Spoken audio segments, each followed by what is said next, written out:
से करीब 2500 साल पहले की बात है। मगध का एक राजा था, उसका नाम था अजातशत्रु। अजातशत्रु जितना वीर था उतना ही क्रूर भी। उसने राजा बनने के लिए अपने पिता बिंबिसार को ही बंदी बना लिया। न सिर्फ अजातशत्रु ने उनको जेल में बंद किया बल्कि उनकी हत्या भी कर दी थी। राजा बिंबिसार को यह बात मालूम पड़ गया कि मेरे लिए जेल बनवाया जा रहा है। उन्होंने अपने प्रस्ताव रखे कि ठीक है भाई, मेरे लिए तो जेल बनवा ही रहे हो, परंतु ऐसा जगह जेल होना चाहिए मेरे लिए जहाँ पर प्रतिदिन भगवान बुद्ध का दर्शन होता रहे। अजातशत्रु जब राजा बना था तब मगध केवल गंगा के दक्षिण तक ही सीमित था। अजातशत्रु अपने राज्य के विस्तार के लिए आसपास के शांतिप्रिय राज्यों पर आक्रमण करने लगा।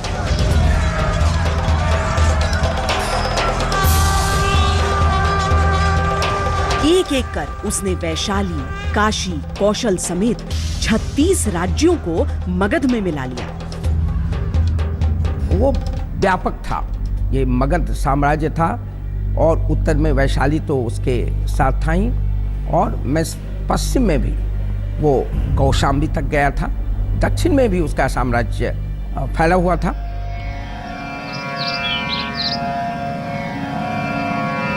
लगभग इसी वक्त पर बिहार की भूमि पर साथ साथ भगवान महावीर और गौतम बुद्ध का वास था।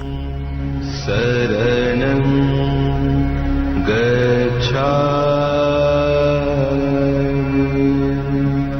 599 ईसा पूर्व में वैशाली में जन्मे थे जैन धर्म के अंतिम तीर्थंकर भगवान महावीर। गौतम बुद्ध का जन्म उनके 22 साल बाद हुआ था। परम ज्ञान की तलाश में वो भी बिहार की धरती पर ही वास करते थे। समाज में भगवान महावीर और गौतम बुद्ध के शांति, अहिंसा, सत्य और कर्म के उपदेश परिवर्तन ला रहे थे। कहते हैं इन उपदेशों ने राजा अजातशत्रु पर भी प्रभाव डाला था।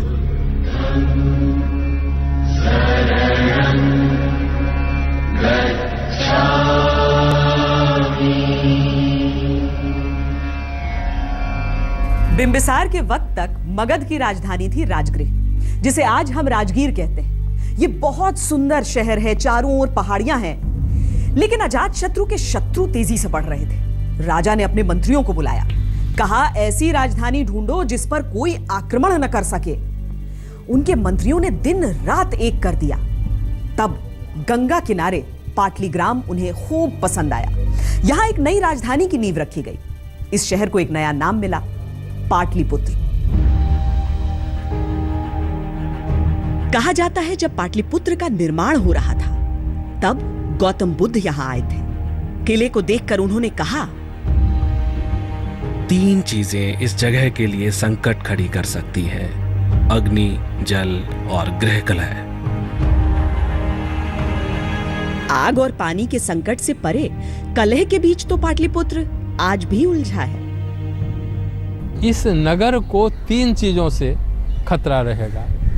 फ्लड से, चूंकि गंगा के किनारे था, यह बात उनके जेहन में रही होगी, और आपसी कलह तो ये सामान्य बात है, इसको इन्होंने देख लिया था या महसूस किया होगा, और फायर की भी चर्चा उन्होंने की थी।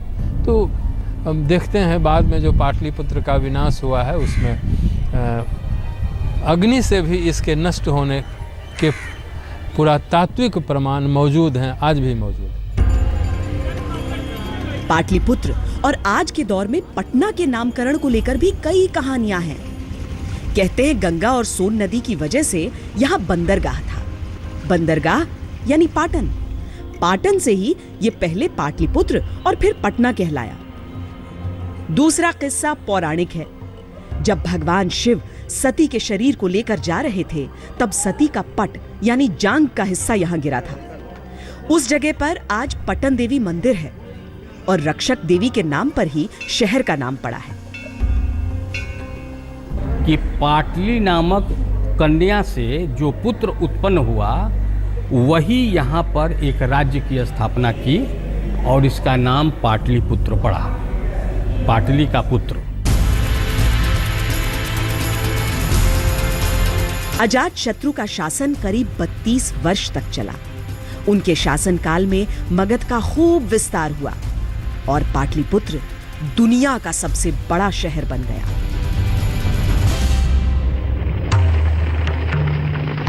अजातशत्रु हर्यंक वंश के राजा थे, जिसका शासन उनके बाद 47 साल और चला। फिर आया शिशुनाग वंश और उसके करीब 70 साल बाद मगध पर शासन हुआ नंद वंश का। क्योंकि वह अत्याचार भी बहुत होता था और साथ ही साथ वो स्वेच्छाचारी शासक और कुशासन जिसे कहा जाता है, सबका वह नंदों का जो शासन था उससे जनता ऊब चुकी थी। नंद वंश के आखिरी राजा का नाम था धनानंद। उनके दौर में पाटलिपुत्र से समृद्ध शहर दुनिया में कोई नहीं था, लेकिन यह समृद्धि बस राजमहल में थी। धनानंद के राज में चमड़े से लेकर पत्थर तक पर टैक्स लगा दिया गया। अत्याचार से जनता त्राही त्राही कर रही थी। इसी दौर में एक प्रसिद्ध विद्वान भी थे, तक्षशिला के विष्णुगुप्त। शिक्षक साधारण नहीं होता धनानंद, प्रलय व निर्माण दोनों उसकी गोद में खेलते हैं। तो क्यों आया था तू यहाँ? सोचा था पाटलिपुत्र में ज्ञान के प्रकाश को देखूंगा, पर देख रहा हूं कि ज्ञान के सूर्य को राहु ग्रस रहा है। तो चाणक्य का जन्म यहीं हुआ, गरीब ब्राह्मण परिवार के परिवार में। तक्षशिला में उन्होंने अध्ययन किया और जिस तरह से नंद वंश के तत्कालीन राजा के हाथ हुआ अपमानित हुआ, उस अपमान का बदला लेने के लिए उसने नंद वंश का नाश करने का निश्चय किया। बहुत ही ऊंचे किस्म के थिंकर थे और पॉलिटिकल थिंकर थे, और ये कहा जाता है कि चंद्रगुप्त की सफलता का एक राज कौटिल्य भी थे।